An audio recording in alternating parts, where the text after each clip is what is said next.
So let's talk about our digital selves. We're going on a journey today, one that tracks how we show up online. It's a story that starts with the raw vulnerability of the early internet, moves through the tricky authenticity we see everywhere now, and it asks a really important question. Is there a way for us to get that online tenderness back? I mean, this quote just nails it, doesn't it? That idea of URL relief. It perfectly captures that feeling of a time when logging on felt like an escape, a place where you could just be soft, be vulnerable, a digital safe haven. And if you were online in the 2010s, you know what I'm talking about. Platforms like Tumblr, they weren't just websites, were they? They were more like sanctuaries. A cyber comfort living room where you could figure things out, process all that teenage angst, and just play with who you were without worrying about likes or building a brand. It was all about expression. Right, so this idea of a sanctuary, it leads us straight into our first chapter, the sanctuary.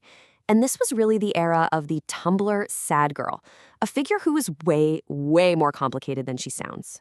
This is where things get really interesting. Artist Audrey Wolin came up with something she called sad girl theory. And her argument was that when girls and women express their sadness openly online, it's not just an emotion.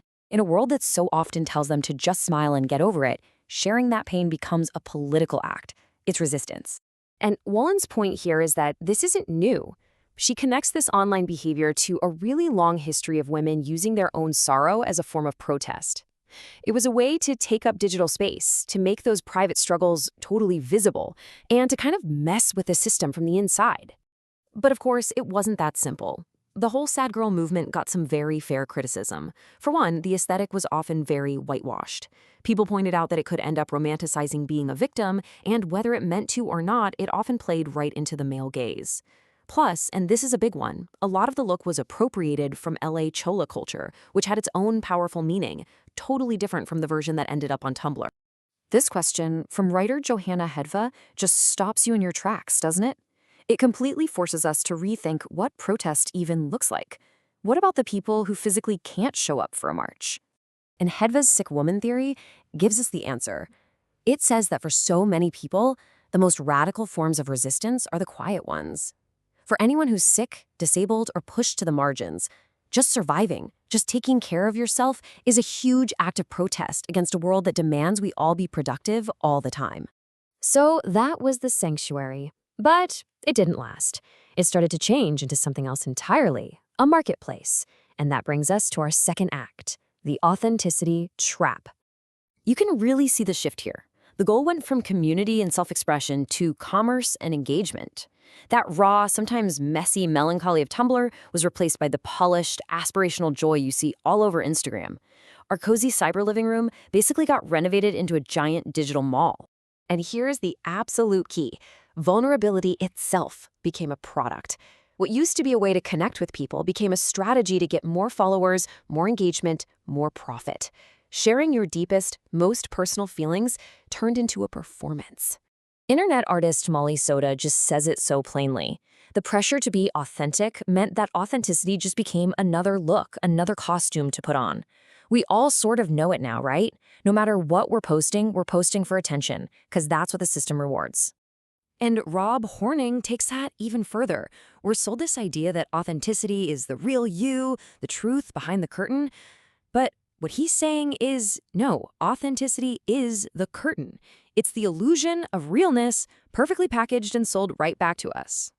And it all boils down to this, doesn't it? In this new digital economy, if you're not paying for the product, you are the product. Our clicks, our likes, our data, that's the real currency. We're the ones being packaged and sold. Okay, so that sounds kind of bleak. Is there any way out of this trap? Well, yes. And that brings us to our final act, the glitch. This is all about completely rethinking our relationship with the digital and maybe becoming the cyborg. So here's the big idea. What if trying to be more real is the wrong move? What if, in a system that's designed to sell that realness, the most radical thing you can do is embrace the fact that it's all a performance? What if the goal is to become a glitch in the machine? This idea actually has deep roots, all the way back to the theorist Donna Haraway and her idea of the cyborg. She challenged us to stop thinking of our bodies as ending at our skin and to see technology as a part of us, like a prosthetic, an intimate component of who we are. In bringing that idea into today, Legacy Russell's glitch feminism is basically a modern-day manifesto for this. It's about using the digital world not just to show who you are, but to actively create who you want to be. It's about breaking things, rupturing norms, and building new, fluid identities. So the real resistance becomes a kind of joyful chaos. You become messy, you contradict yourself, you're unpredictable. Why? Because if an algorithm can't figure you out, it can't sell you. Refusing to be a neat little data point, now that is a powerful form of rebellion. So, how do we actually do this? Well, first, we just have to reject the whole scam of authenticity. Second, we embrace all our different online selves. Let them be fluid, let them change. Third, we find ways to perform tenderness that are real to us, but that just can't be turned into a product. And finally, we gather our digital experiences for ourselves, not for the algorithm. Imagine filling a woven carrier bag with them, an intricate personal collection of memories, a soft watercolor-like space of sapphire blues and tender pinks that the machine just can't read. The way Legacy Russell puts it is perfect. The internet can be less like a mirror and more like a costume box. It's a place where we can try on different selves, see how they feel, and then take them off again. It's a space for creation, not just reflection. And you know, this is where we have the upper hand. Machines, algorithms, they don't feel. They can predict our behavior, sure, but they can't understand our messy, complicated, tender humanity. So our resistance isn't about hiding from the machine, it's about refusing to make our humanity simple enough for it to digest and sell.